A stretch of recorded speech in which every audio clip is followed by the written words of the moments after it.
Rebecca Martin, and welcome to our Heart NSTA Trust video presentation on basic principles of jewelry design.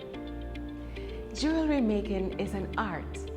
It takes the artist on a journey through the design process from idea to creation. Understanding design thinking, the different ways jewelry is worn, and the relationship between jewelry and the human body will help you to design the best jewelry.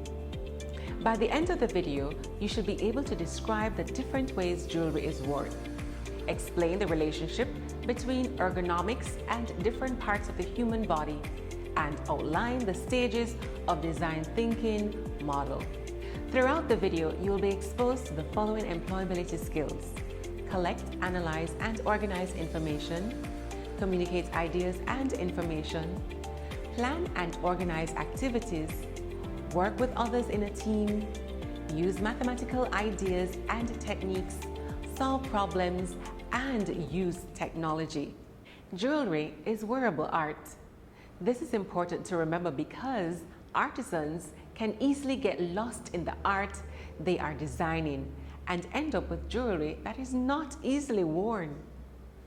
Jewelry is worn to adorn every part of the body and can also be attached to clothing. You must understand that the different ways in which jewelry is worn for jewelry design to be successful. Jewelry is worn as ear, hand, arm, neck, head, body, and feet accessories. Ear accessories are among the most common jewelry accessories. They come in a wide variety and have different meanings and significance in some cultures. Ear jewelry may be attached to the ear via a piercing or without a piercing. Studs, clusters, drops, dangles, hoops, huggies, chandeliers, barbells, and threaders are types of earrings that require pierced ears. Clip-ons and ear cuffs do not require pierced ears. Hand and arm accessories include bracelets, rings, ring bracelets, armlets, and cufflinks. Hair accessories are worn in the hair or on the head. They include tiaras, crowns, fascinators, and hairpins. Neck accessories include different types of necklaces such as chokers, chain necklaces, pendants, necklaces, bib necklaces, lariats, torsade, and torque. Body accessories include belly chains, belly rings, and brooches. Feet accessories include anklets and toe rings. Let's review what we have covered so far. What are 5 areas of the body where jewelry is most often worn? Jewelry is worn on the ears, hand, arms, hair, neck, body, and feet. Can you name 2 types of ear jewelry that do not require ears to be pierced? Clip-ons and ear cuffs can be worn without pierced ears. What are 3 types of necklaces? Types of necklaces include chokers, chain necklaces, pendant necklaces, bib necklaces, lariats, torsade, and torque. Relationship between jewelry and the body. Because jewelry is worn, there is a relationship between the jewelry's ergonomics or design and the parts of the body where it is worn. When designing jewelry, you will need to consider how the design will interact with the body. 2 factors you should consider are the shape of the part of the body where the jewelry will be worn and the body size. You will be able to help your customers feel more attractive and confident in the jewelry you design when you help them highlight their assets and keep attention away from features they wish to minimize. Let's look at the shape of the face. The human face comes in different shapes: triangle, oval, round, heart, long, and square. Earrings, for example, can make the face look wide, thin, long, or fat, depending on the shape of the face and design of the earrings.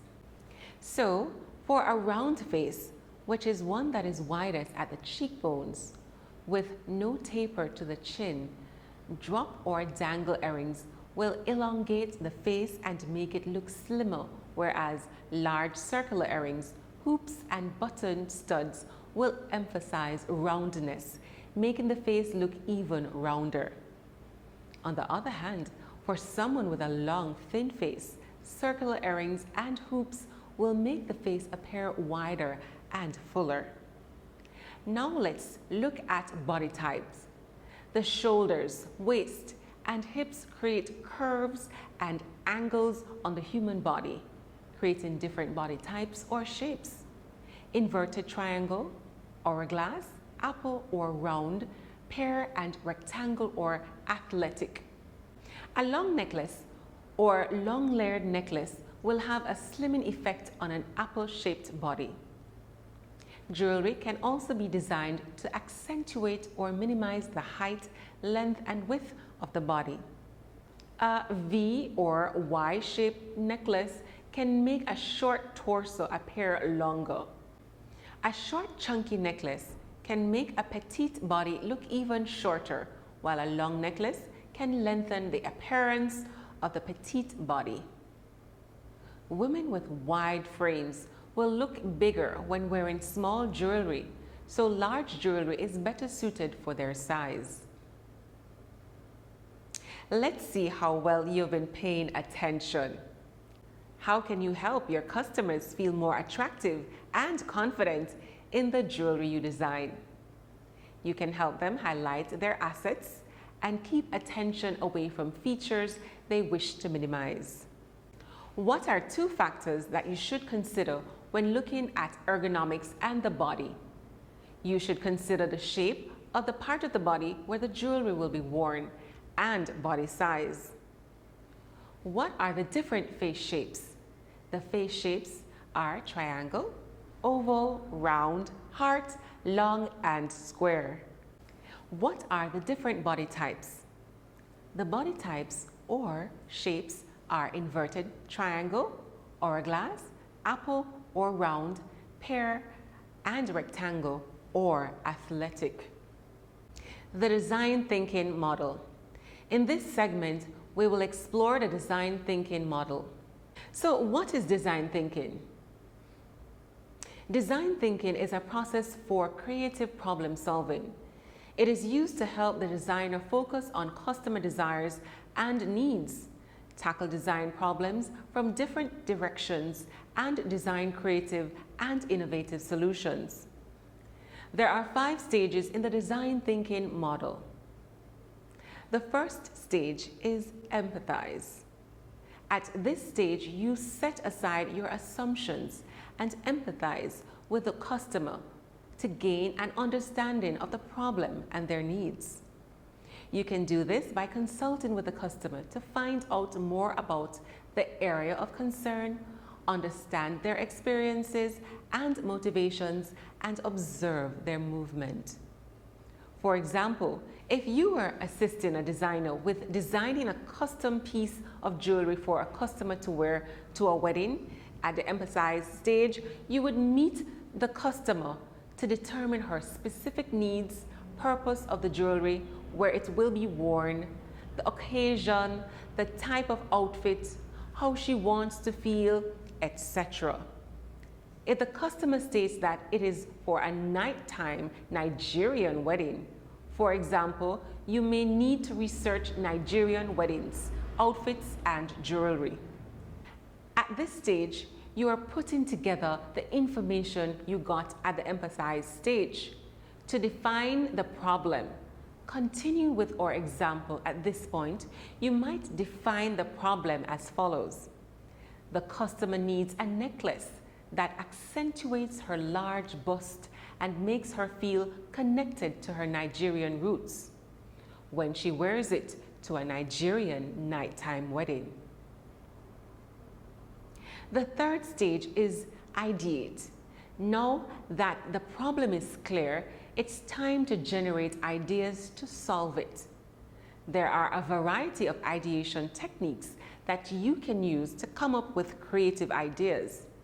These include brainstorming, mind mapping, tree diagram, lateral thinking, the 6W method, and 6 thinking hats. I encourage you to explore these and other techniques. The aim is to generate as many ideas as you can. The fourth stage is prototype. Prototyping allows you to put ideas into physical form to gain feedback from the customer. The aim is to find the best possible solution. Continuing with our example, you would create inexpensive versions of the ideas you came up with for necklaces or drawings of these for the customer to provide feedback. The fifth stage is test. At this stage, the prototypes are tested. You get the feedback from the customer and make adjustments as needed until you arrive at the best solution. You may have to also modify the definition at this stage when you get feedback from the customer. Let's review what we've covered in this final segment of the video. There are 5 stages in the design thinking model. Can you name them? The 5 stages are empathize, define, ideate, prototype, and test. What do you do at the empathize stage? At this stage, you find out the customer's needs, wants, motivations, and problems. What happens at the ideation stage? At this stage, you generate as many ideas as you can to solve the problem. We've come to the end of this video. You should now be able to describe the different ways jewelry is worn, explain the relationship between ergonomics and the different parts of the human body, and outline the stages of the design thinking model.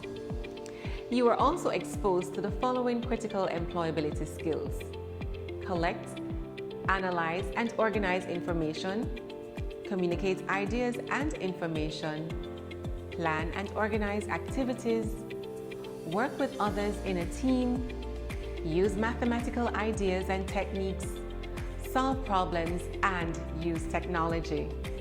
Thank you for watching this video on basic principles of jewelry design. Until next time, I am Erica Martin.